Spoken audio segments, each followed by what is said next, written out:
ఎక్కడో పుట్టిన పిల్ల, ఎవరో తల్లిదండ్రులు అంత ప్రేమతో పెంచిన పిల్ల ఇంటి పేరు వదిలేసింది, వంశం వదిలేసింది, తన ఊరు వదిలేసింది, తన వారిని వదిలేసింది, తన తల్లిదండ్రులను వదిలేసింది, బంధువులను వదిలేసింది, స్నేహితులను వదిలేసింది. ముక్కు ముఖం తెలియని నా కొడుకు చిటికిన వేలు పట్టుకుని నా ఇంటికి వచ్చింది. తాను మరణ సదృశమైన వేదన పొంది ప్రసవాన్ని పొందింది. నేను తాతనయ్యానని తాను పొంగిపోతాను. నా వంశాన్ని నిలబెట్టింది. మా మామగారు బాగుండాలని కోరుకుంది, మా అత్తగారు బాగుండాలని కోరుకుంది. తాను నోము చేస్తే, వ్రతం చేస్తే నా భర్త దీర్ఘాయుష్మంతుడు కావాలని అడిగింది. నిద్ర లేచి మంగళసూత్రం కళ్ళకద్దుకుంటే మా ఆయన బాగుండాలని కోరుకుంది. నా కొరకు ఆమె ఏం అడగల.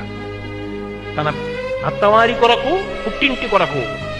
ఆ పిచ్చి తల్లి ఎక్కడో పుట్టిన పిల్ల నా ఇంటికొచ్చి ఇన్ని చేసిందే, ఆ పిల్లగా నాకెక్కువ, నా కొడుకు ఎక్కువ అంటే ఆ పిల్లే నాకెక్కువ, నా కోడలే ఎక్కువ. అందుకే